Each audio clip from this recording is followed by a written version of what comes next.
ज़कात के मसाइल बाहर शरीयत किताब से आपके सामने मैं बयान कर रहा हूँ।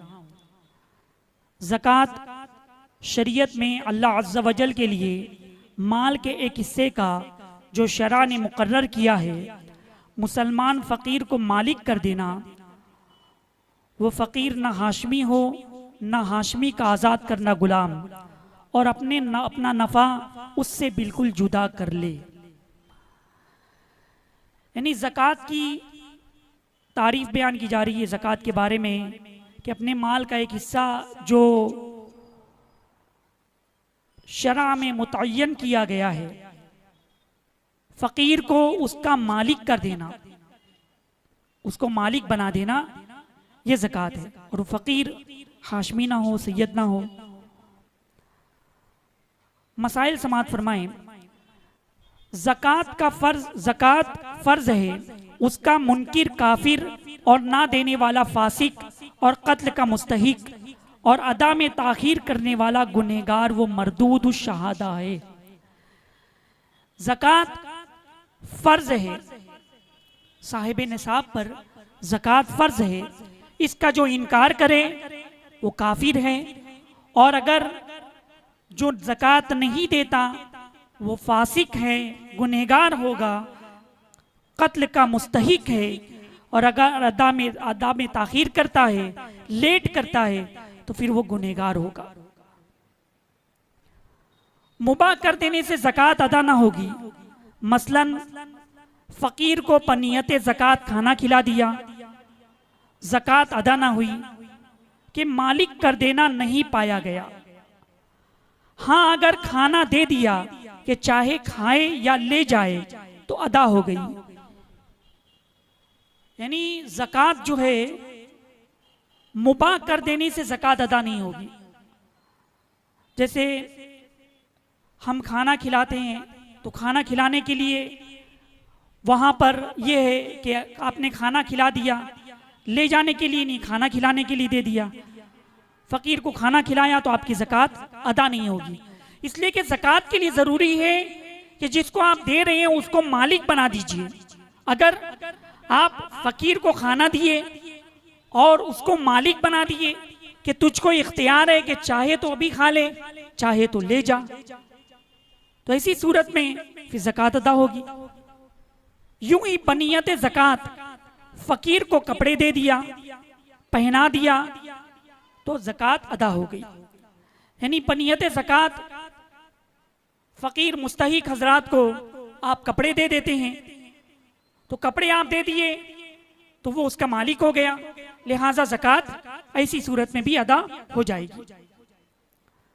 फ़कीर को बनियत ज़कात मकान रहने को दिया, ज़कात अदा ना हुई कि माल का कोई हिस्सा उसे ना दिया बल्कि मनफ़अत का मालिक किया है। यानी किसी को आपने रहने के लिए मकान दे दिया और सोचा कि इससे ज़कात अदा हो गई, तो इससे ज़कात अदा नहीं होगी। याद रखिए कि जिसको आप दे रहे हैं उसको मालिक बना देना चाहिए। अब ज़कात के मुतालिक कुछ शर्तें हैं कि ज़कात वाजिब कब होती है, बगौर समाअत फरमाएं। ज़कात वाजिब होने के लिए कुछ शराइत हैं।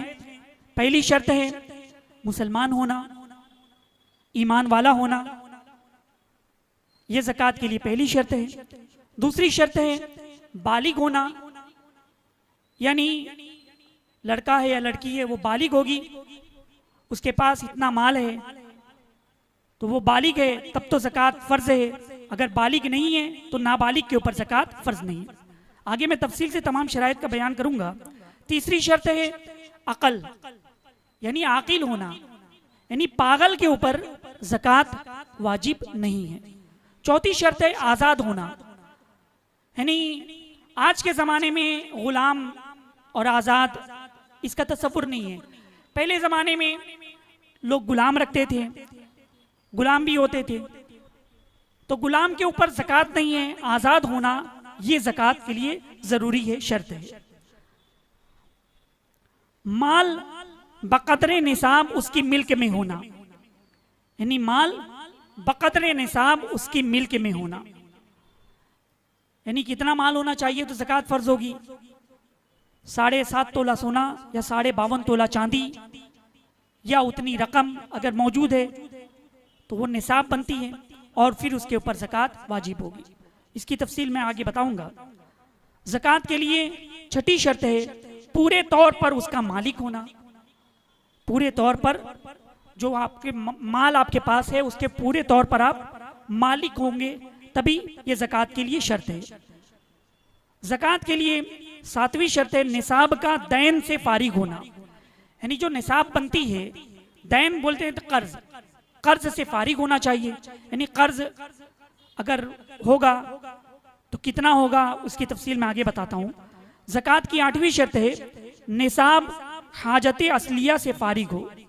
निसाब हाजत असलिया से फारिग हो, यानी रहने के लिए मकान या हाजत असलिया में शामिल है, खाने के लिए बर्तन, तमाम चीज़ें, गाड़ी और दुकान, ये तमाम चीज़ें हाजत असलिया में हैं।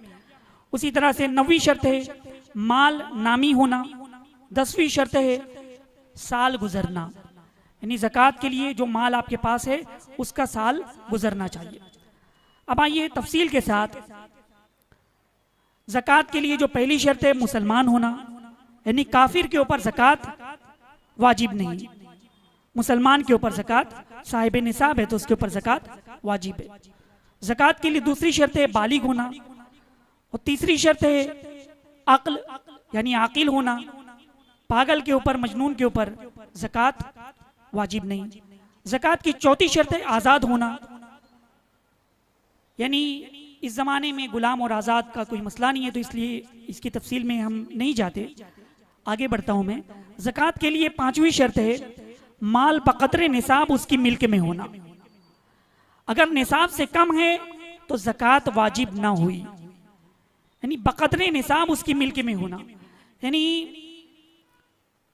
52.5 तोला चांदी या उतना कैश अगर किसी के पास है और चांदी की कीमत आज का जो रेट है 1 तोला चांदी 852 रुपया 28 पैसा, तो 852 रुपया 28 पैसे को 52.5 तोला से ज़र्ब देंगे तो हासिल ज़र्ब निकलता है 46,844 रुपये 70 पैसे।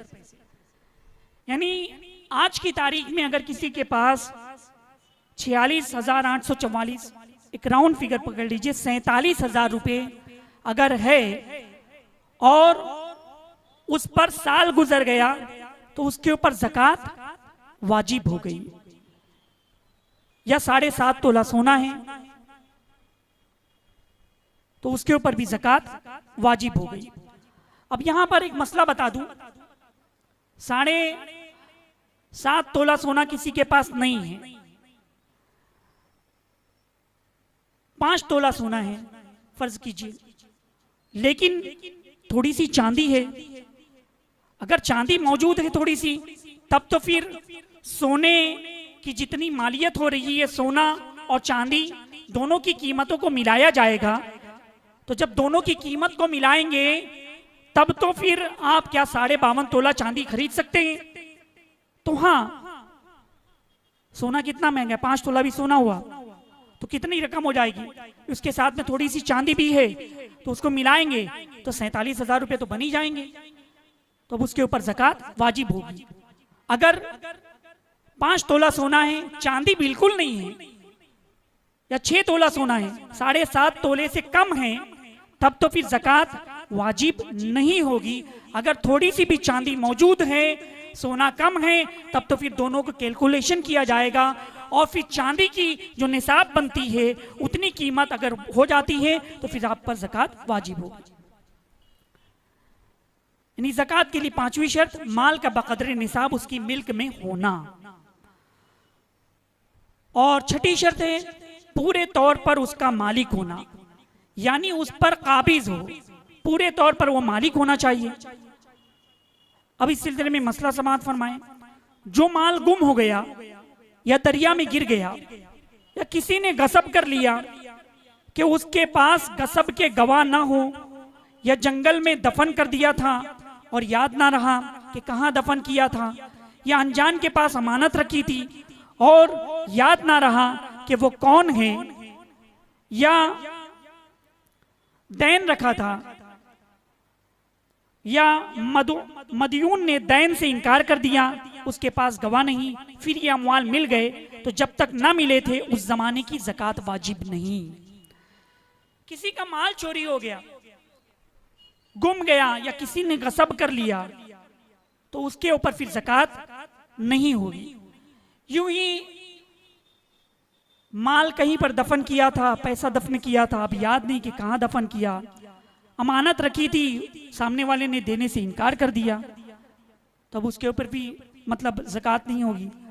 और कहीं पर दैन रखा था और देने वाले ने माल देने से इनकार कर दिया, या फिर बाद में अगर दे दिया तो जब तक नहीं दिया था तो उस जमाने की ज़कात नहीं है, लेकिन अब मिल गया तो मिलने के बाद अगर साल पूरा होता है तो ज़कात वाजिब होगी।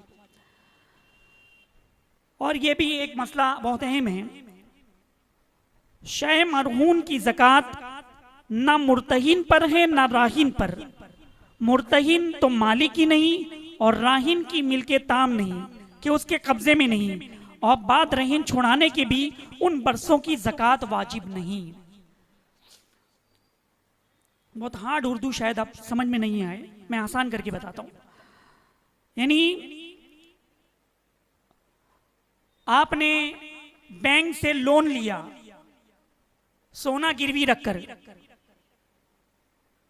या कुछ भी चीज गिरवी रखकर आपने बैंक से लोन लिया, तो जब तक वो बैंक में गिरवी रखा हुआ है सोना या वो तमाम चीजें गिरवी रखी है, उस जमाने की ज़कात, उन बरसों की ज़कात आप पर वाजिब नहीं, इसलिए कि आप उसके मालिक नहीं है फिलहाल, और सामने वाले को दी गई है तो वो भी मालिक नहीं है, उसने तो वो सोना रख करके आपको कर्जा दिया है, लिहाजा गिरवी रखे हुए सोने पर उस जमाने की ज़कात वाजिब नहीं है।